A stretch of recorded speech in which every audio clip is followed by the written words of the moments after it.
So now that we've finished this off and we have a basic understanding of the final model, let's add in the finishing touches. And we'll start putting on some rounds.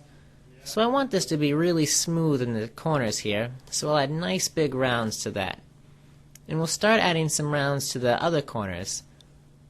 And we'll pull this out, and I'll probably put around about 10, maybe 15 millimeters. So I'll do the same on the side, and I'll just double click to get these loop of edges, and then drag in a big round before hitting spacebar and typing in the value that I want. So now let's move on to the cup holder. And actually I probably need to put a quick draft in. So I'll just select the wall that I want to draft, and then select the plane or the face that I want to draft about. And I'll just make it a little bit, and I'll draft it about 5 degrees. So now that we've finished that off, I've actually decided that I probably want to have 2 cup holders.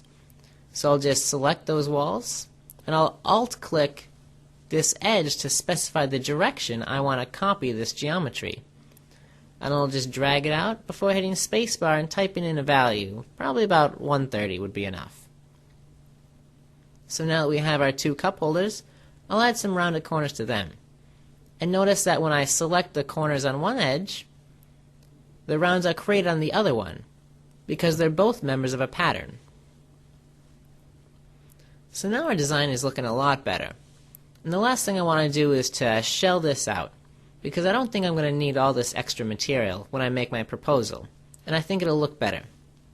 So I'll shell out the bottom and then Control select the back to add that, but I probably want to thicken a little bit. So I'll right click in the white space and change it from 1 millimeter to 4 millimeters. So now we have our finished design, and I'm ready to make my proposal. So I hope you've seen how we can take a simple model and make some few changes to conceptualize it into a brand new design.